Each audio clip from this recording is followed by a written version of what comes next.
Amin. Mari Bapak Pastor, waktu dan tempat dipersilakan Pastor.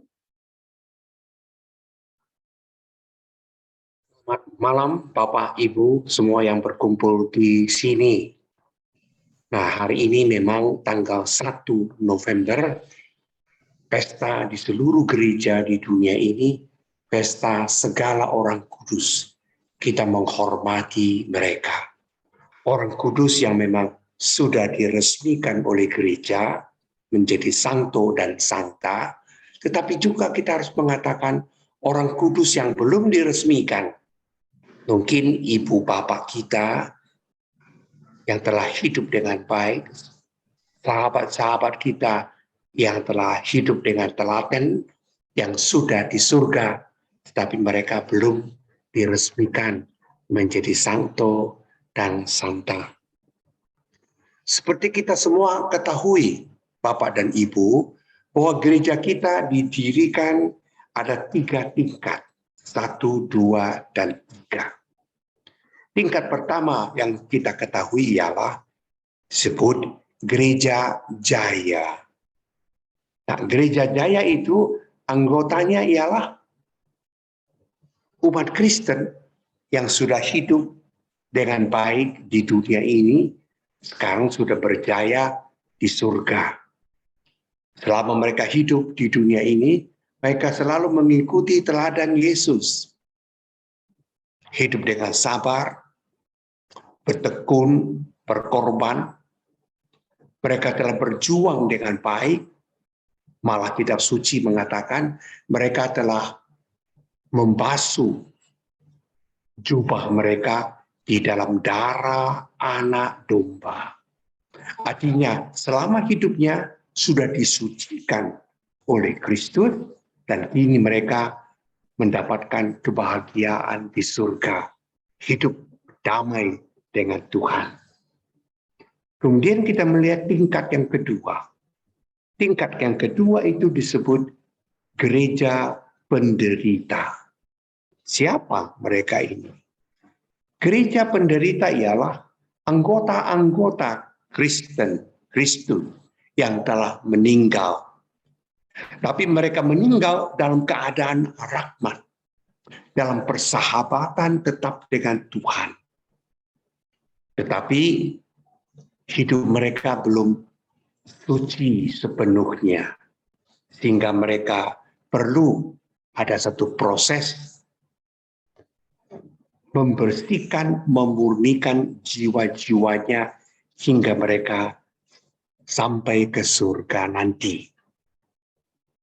Sedangkan kita melihat gereja peziarah tingkat ketiga, gereja peziarah ialah kita ini semua yang sedang hidup di dunia ini, sedang berziarah menuju ke rumah Bapa. Inilah kita lihat 3 tingkatan itu. Dan 3 tingkatan itu saling kait mengait. Mereka mendoakan kita, kita mendoakan mereka, sama-sama bersama dengan Tuhan, akhirnya kita di dalam kerajaan surga. Nah, pada hari ini, saudara-saudara terkasih, tanggal 1 November, saya lebih mengkhususkan diri kepada Gereja Jaya, orang-orang kudus yang kita menghormati pada hari ini. Kita melihat orang-orang kudus itu, mereka telah hidup, berjuang dengan baik di dunia ini, sehingga dapat dikatakan mereka telah berhasil dengan baik. Mereka telah membasuh jubah mereka di dalam darah anak domba. Artinya mereka telah membersihkan diri, menjadi suci di dalam Kristus. Dan sekarang ini mereka berbahagia dengan Bapa di surga. Selama hidup di dunia ini, mereka telah mengikuti teladan Yesus. Orang-orang kudus itu hidup dengan baik, dengan sabar. Berusaha hidup dengan sabar. Mereka hidup dengan rendah hati. Mereka juga hidup dalam kasih sejauh mungkin sempurna. Nah, orang-orang kudus itu, mereka selama di dunia telah mengangkut juga salib Yesus. Ini berarti mereka berani berkorban, mereka menderita, yang bersama-sama dengan Kristus, mereka mencapai hidup yang makin sempurna. Juga dikatakan orang-orang kudus itu telah menyangkal dirinya. Menyangkal diri bagi kita ialah tidak merasa diri kita ini penting. Yang penting ialah Tuhan. Saya tidak penting.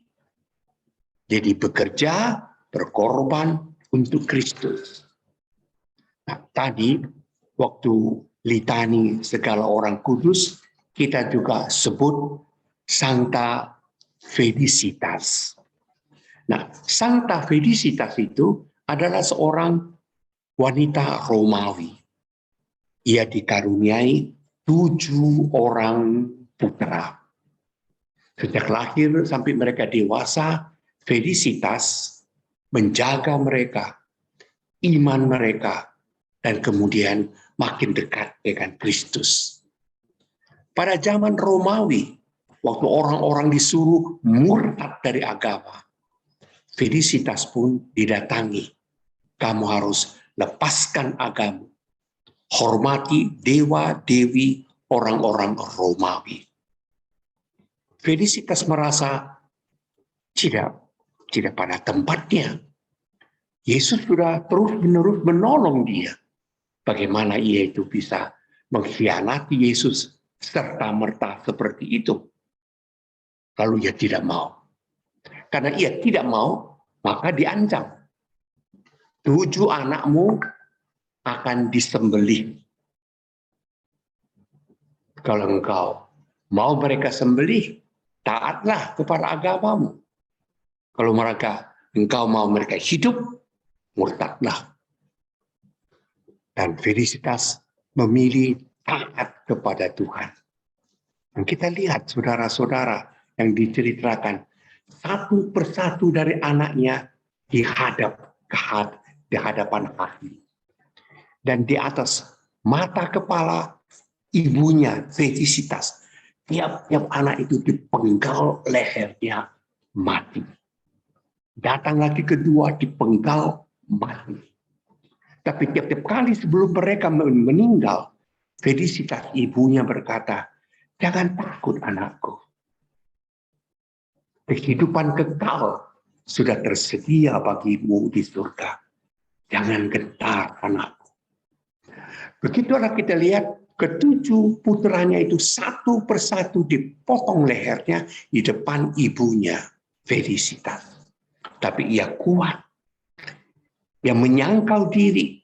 Bukan aku yang penting. Kristus dan ajaran dia itu yang penting. Sesudah ke-7 anaknya itu dibunuh, maka Felicitas juga diseret, dipenjara. Di situ ia menderita lagi. Kita melihat sebentar. Hidup secara baik di dunia ini memang tidak gampang. Siapa yang tidak berdosa? Setiap orang berdosa.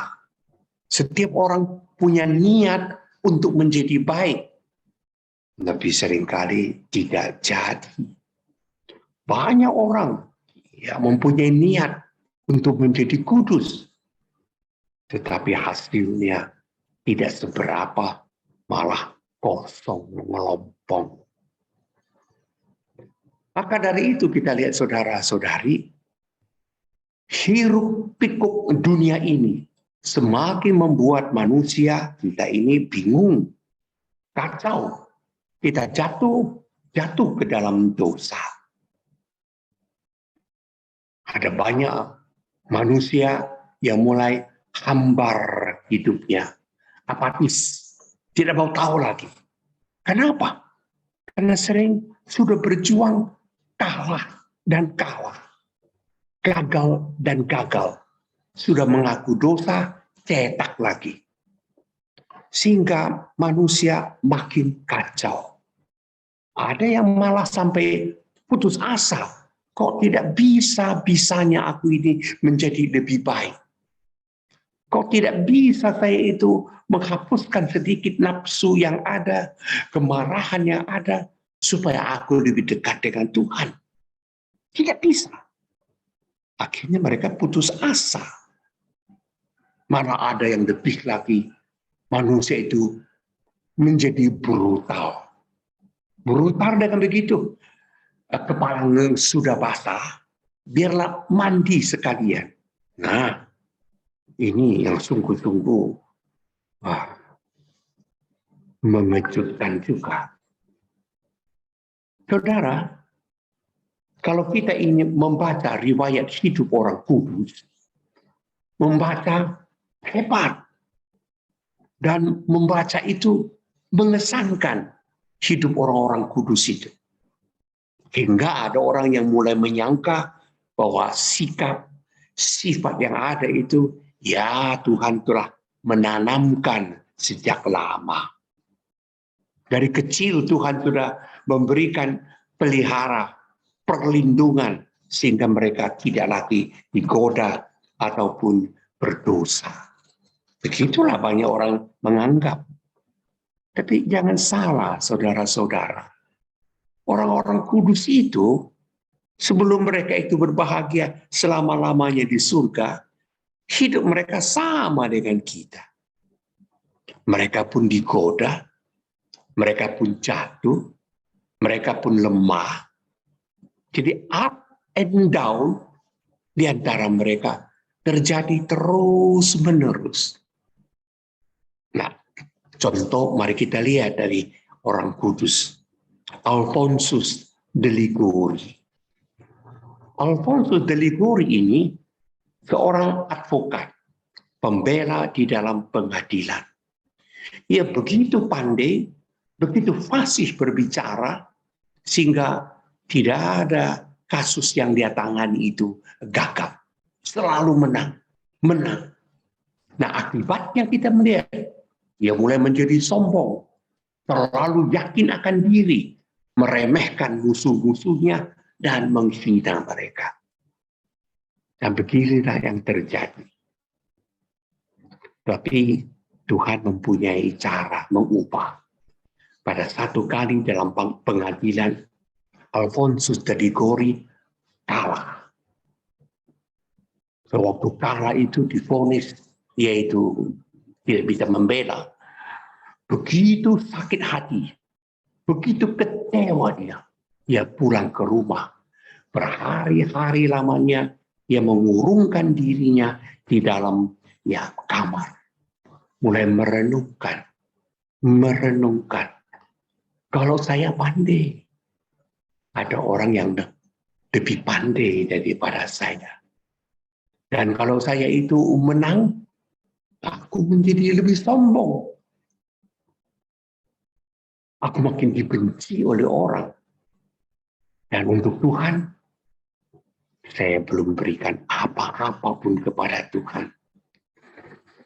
Sejak renungan yang mendalam itu, Alfonsus memutuskan, ya tinggalkan semua profesinya di pengadilan sebagai pembela advokat. Dan ia beralih profesi, ingin menjadi seorang imam.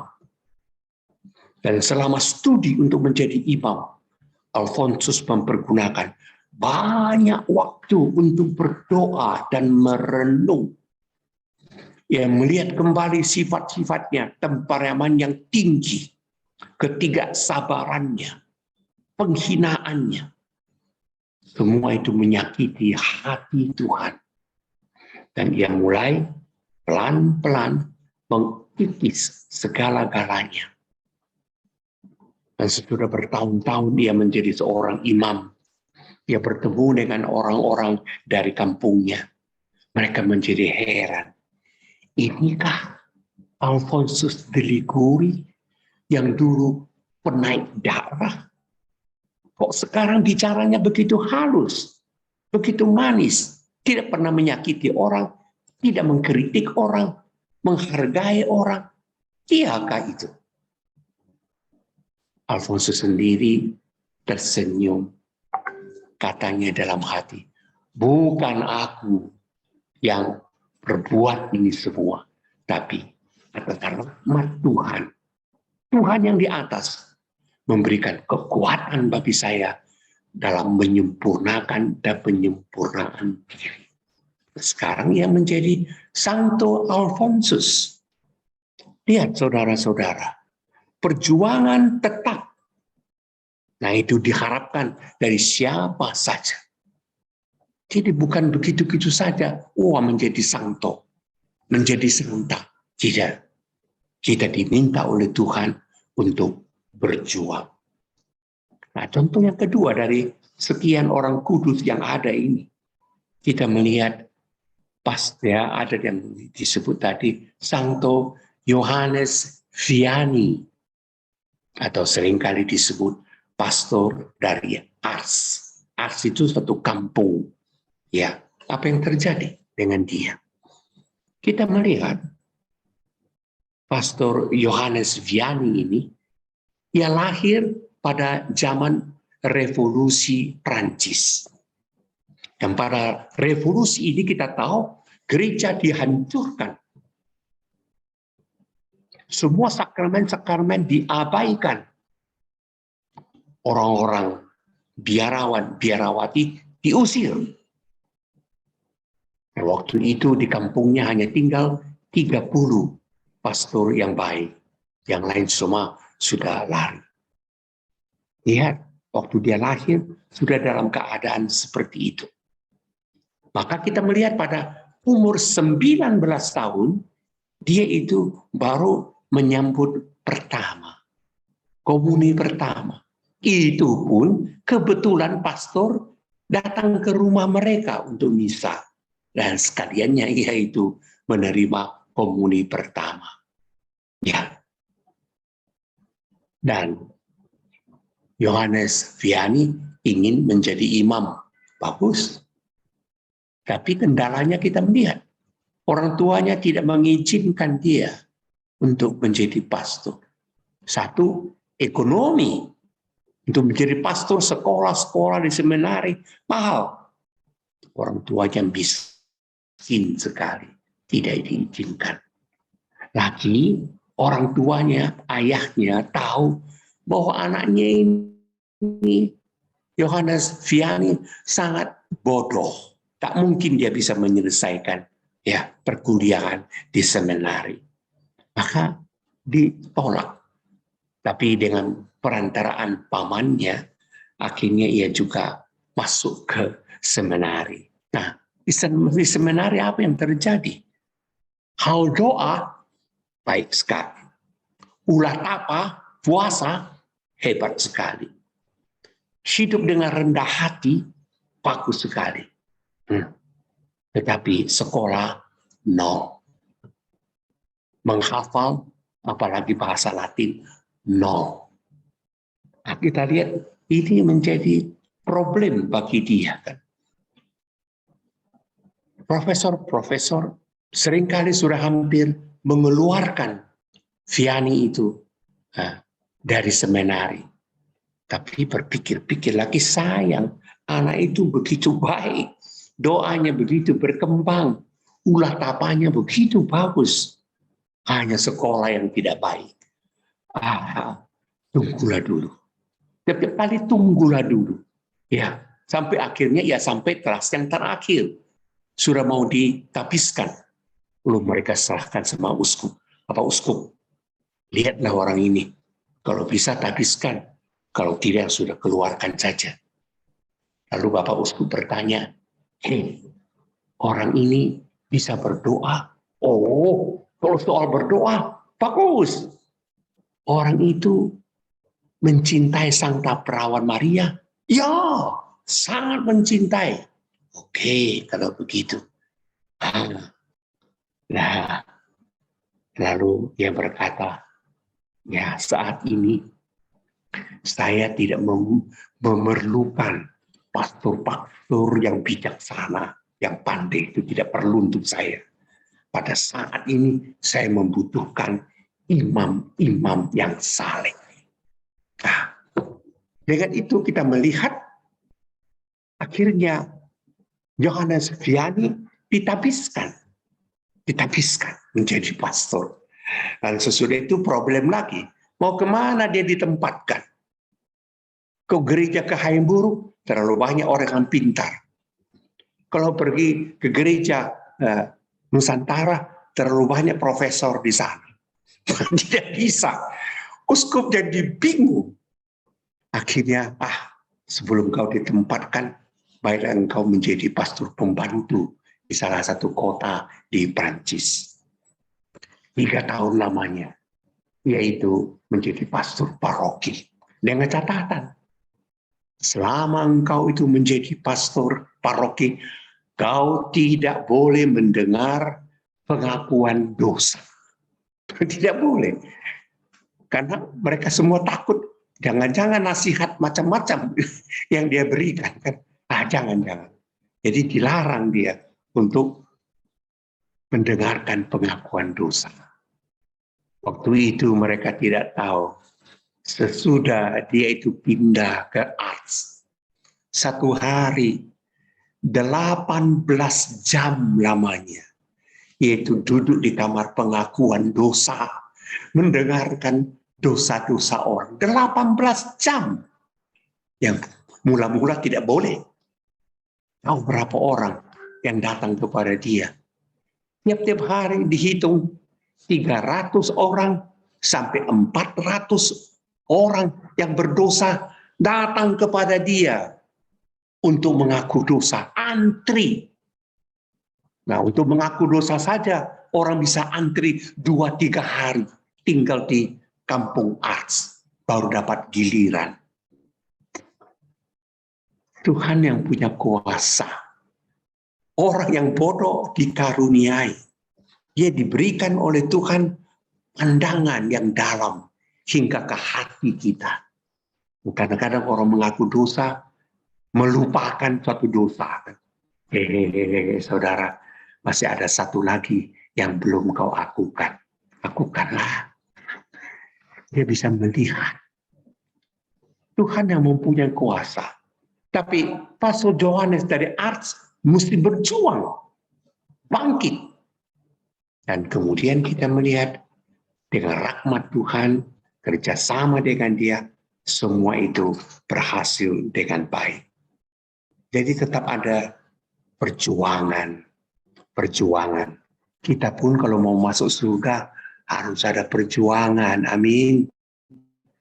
Ya, jangan makan mie lebong saja terus-menerus. Ya, tidak akan masuk ke surga itu. Nah, kalau kita dihina, kita tahan. Kita dimarahi, kita sabar. Ikut memikul salib Yesus. Susah, gak apa-apa. Jalani.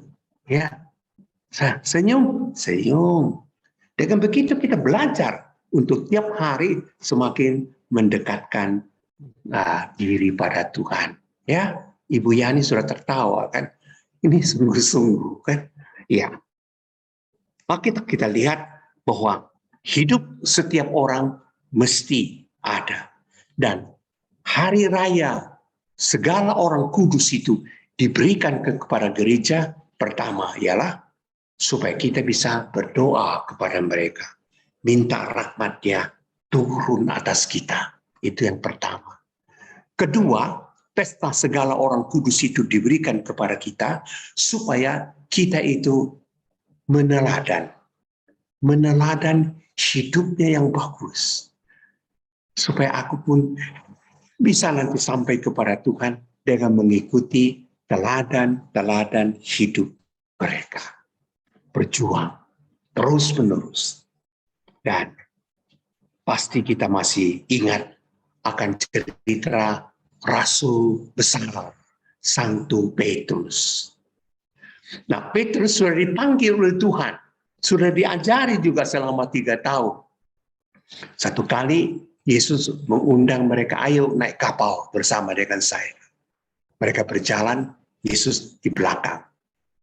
Di tengah-tengah laut dan agak gelap itu, tiba-tiba mereka melihat Yesus datang kepada mereka dengan berjalan kaki di atas air. Wow, murid-muridnya berteriak, itu hantu, itu hantu. Petrus ikut-ikutan, hantu. Dan dia mengatakan, kalau engkau itu Yesus guru, suruh juga saya ini berjalan di atas air. Dan Yesus berkata, datanglah, datanglah. Dan Petrus turun dan mulai berjalan kaki. Kan? Tak bisa. Tetapi waktu dia itu mulai bimbang, nah itu waktu itu dia hampir tenggelam. Yesus mengangkat, tarik tangannya sambil berkata, Petrus, kenapa engkau khawatir? Kenapa engkau begitu takut? Nah itulah Petrus harus belajar. Seperti kita belajar menjadi lebih baik lagi. Ingat ya saudara-saudari, waktu Yesus itu disalibkan. Apa yang terjadi? Semua rasul termasuk Petrus pemimpin lari. Dan akhirnya ketahuan. Dia itu sembunyi-sembunyi ada di pelataran Pontius Pilatus. Seorang wanita melihat dia, aku pernah melihat kau sebagai muridnya. Dia mulai, aku sumpah, aku tidak mengenal orang itu. Nah begitulah serdadu dan seorang wanita lagi bertanya kepada dia. Tiap kali ia menyangkal, ia tidak mengenal Yesus. Dan waktu Yesus itu dalam perjalanan ke salib, ke Golgota, Yesus memalingkan diri, melihat kepada Petrus. Mata mereka bertemu. Petrus menangis. Ia menyesal. Kok aku begitu lemah? Mengakui dia itu guruku, aku tidak berani. Dia menyesal. Dan sejak itu, hidup bersama dengan Bunda Maria. Ia memperbaiki menjadi pemimpin yang baik. Dan ingat, contohnya yang terakhir. Waktu ia sudah sampai di kota Roma, Kaisar Nero menangkap banyak orang Kristen, dilagakan di Koloseum dengan harimau, dengan singa, dan seterusnya. Waktu itu umat berkata kepada Santo Petrus sebagai pemimpin, Petrus, kau sebagai pemimpin, larilah, sembunyilah dahulu. Nanti kalau sudah aman, kembali. Petrus mengatakan, kenapa saya harus lari? Mereka mendesak. Akhirnya pada satu sore hari, Petrus berjalan gontai keluar dari kota Roma. Dan sore-sore hari itu, dari kejauhan, ia melihat satu titik terang. Dan titik terang itu makin lama, makin besar. Dan akhirnya begitu dekat dengan dia, sehingga Petrus bisa melihat Guru Yesus. Engkau mau pergi kemana? Quo vadis, Domine? Kemana engkau mau pergi? Dan waktu itu Yesus berkata, aku mau pergi ke kota Roma untuk disalibkan untuk kedua kalinya. Mendengar itu, Petrus menepuk dada. Bukan engkau ya Yesus yang harus mati. Aku yang harus disalibkan sekali lagi. Dan dia kembali ke kota Roma. Dia mulai lagi mewartakan Injil Tuhan. Dan apa yang terjadi? Dia ditangkap. Dia tidak peduli. Dia cuma minta, kalau aku mesti disalibkan, jangan seperti guruku Yesus. Salibkanlah aku dengan kepala di bawah. Aku tidak setara dengan Yesus guru. Kita melihat saudara-saudara, semua orang berjuang untuk menjadi lebih baik. Rasul yang lain, seperti Santo Paulus, seperti kamu tahu, bukan tidak berjuang. Begitu ia itu ditangkap oleh Yesus menjadi orang Kristen, dia sudah menulis, aku masih saja bersifat kedagingan, katanya. Aku tidak seperti Kristus. Ya. Dan Paulus selalu merasakan seperti ada suatu beban yang menekan dia, sehingga ia tidak bisa maju dengan cepat. Katanya, Tuhan, Engkau meletakkan duri ke dalam dagingku, sehingga aku begitu menderita. Kalau boleh Tuhan, cabutlah duri itu daripada aku. Dan Yesus cuma berkata, rahmatku cukup bagimu. Tuhan membiarkan Paulus itu menderita, dan akhirnya Paulus berjuang, akhirnya menjadi Rasul Paulus yang besar seperti kita tahu. Maka kita lihat saudara-saudari, setiap orang kudus sama seperti kita, berjuang dan berjuang, up and down, dan kemudian berhasil berjumpa dengan Tuhan. Amin. Mari kita sama-sama ya berjuang. Akhirnya kita ke surga, oke? Kalau saya duluan, saya akan tarik kamu ke sana. Kalau kamu duluan, tarik saya. Jangan lupa. Amin. Bapa, Putra, dan Roh Kudus. Amin.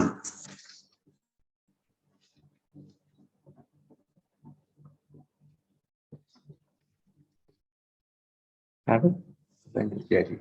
Terima kasih, Pastor. Begitu menggembirakan renungan malam hari ini, di mana kami diberikan pengertian yang lebih baik lagi, di mana pada malam hari ini kita merayakan Hari Raya Santo dan Santa. Tujuannya adalah pertama kita mohon rahmat, doa-doa dari mereka ya Pastor, dan yang kedua agar kita meneladan cara hidup mereka. Mereka juga dulu berjuang di dunia ini, berusaha untuk hidup kudus di dunia ini, menyangkal diri, sabar, dan pikul salib ya Pastor. Demikian kira-kira yang dapat saya simpulkan malam hari ini Pastor.